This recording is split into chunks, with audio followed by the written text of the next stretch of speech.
গৃহমন্ত্রী হুঁশিয়ার ভারত সরকার হায় হায় অখন চুক্তি রূপায়ণ করো অখন চুক্তি রূপায়ণ করো কামি না মানু কামি না মানু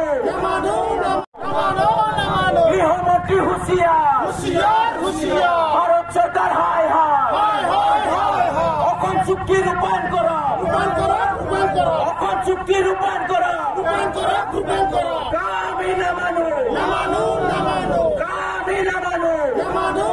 ছাত্ৰ সন্থা সদৌ অসম ছাত্ৰ সন্থাৰ আহ্বান মৰ্মে এই যি অসমীয়া জাতি বিৰোধী এখন আইন অসম চৰকাৰ ভাৰত চৰকাৰে জাপি দিব বিচাৰে অসম আৰু উত্তৰ পূৰ্বাঞ্চলত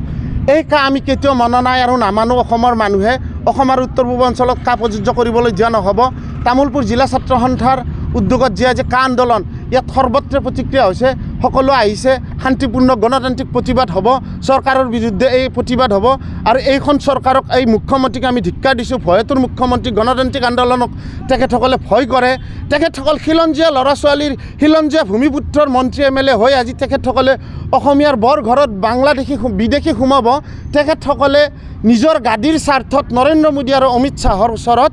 হৰ্ণপূৰ্ণ হৈ আছে কিন্তু তেখেতসকলে কৈ দিব পৰা নাই আমাক উন্নয়ন লাগে কিন্তু কা নালাগে বুলি অসম উত্তৰ পূৰ্বাঞ্চলত অসমৰ খিলঞ্জীয়া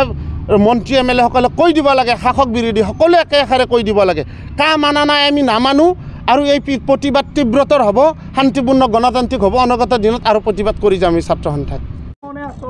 এয়া অসমীয়া জাতীয় জীৱনৰ প্ৰতি নৰেন্দ্ৰ মোদী নেতৃত্বাধীন বিজেপি চৰকাৰখনৰ এক চূড়ান্ত বহুৱালি যি সময়ত তেওঁলোকে সংসদৰ মজিয়াত কৈছিল যে 6 নম্বৰ দফাৰ প্ৰতিবেদন আমি দাড়িকমাসহ কাৰ্যকৰী কৰিম কিন্তু এতিয়ালৈ 6 নম্বৰ দফাৰ প্ৰতিবেদন কোনো কাৰণতে কাৰ্যকৰী কৰাৰ কোনো ব্যৱস্থা লোৱা নাই সেই সময়ত তেওঁলোকে ব্যৱস্থা লোৱাৰ পৰিৱৰ্তে তেওঁলোকে কাৰ নিয়মাৱলী প্ৰস্তুতৰ যোজনা কৰিছে আমি তামোলপুৰৰ পৰা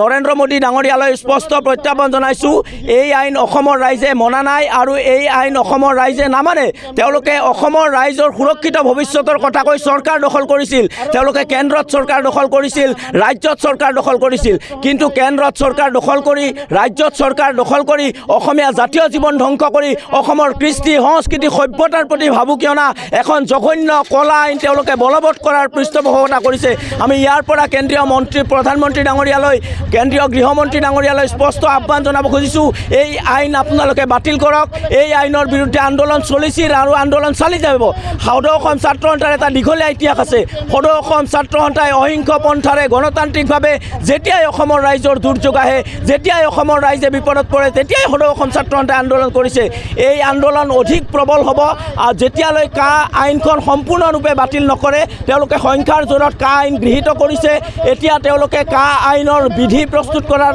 ব্যৱস্থা কৰিছে গতিকে আমি কেন্দ্ৰীয় প্ৰধানমন্ত্ৰী ডাঙৰীয়াক কেন্দ্ৰীয় গৃহমন্ত্ৰী ডাঙৰীয়াক আমি সকীয়াই দিব খুজিছোঁ এই আইন আপোনালোকে বলবৎ নকৰিব এই আইন বলবৎ কৰিলে অসমত আকৌ আন্দোলন হ'ব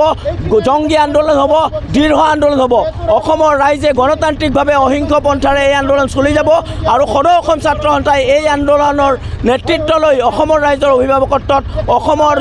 সুৰক্ষিত ভৱিষ্যতৰ ক্ষেত্ৰত অনাগত দিনতো মাত মাতি যাব যিয়েই ব্যৱস্থা নলওক কিয় হিমন্ত বিশ্ব শৰ্মা চৰকাৰৰ মন্ত্ৰণাত প্ৰশাসনে যিয়েই ব্যৱস্থা নলওক কিয় যেতিয়াই অসমৰ ৰাইজৰ দুৰ্যোগ আহিব যেতিয়াই অসমৰ জাতীয় জীৱনলৈ দুৰ্যোগ নামি আহিব তেতিয়াই অসমৰ ৰাইজে নিজৰ বলিষ্ঠ কণ্ঠেৰে প্ৰতিবাদ কৰিব ইয়াত প্ৰশাসনে হিমন্ত বিশ্ব শৰ্মাই কোনো কাৰণতে এই আন্দোলন মুখিমূৰ কৰিব নোৱাৰে আমি প্ৰয়োজন হ'লে তেজ দিম কিন্তু এই আইন আমি কেতিয়াও নামানো এই আইনৰ বিৰুদ্ধে আন্দোলন চলিছিল আৰু এই আন্দোলন চলি যাব কোনো হিমন্ত বিশ্ব শৰ্মা কোনো GP সিং ডাঙৰীয়াই এই আন্দোলন বন্ধ কৰিব নোৱাৰে এই আমাৰ স্বতঃস্ফূৰ্ত প্ৰত্যাহ্বান সন্মানীয় মুখ্যমন্ত্ৰী ডাঙৰীয়ালৈ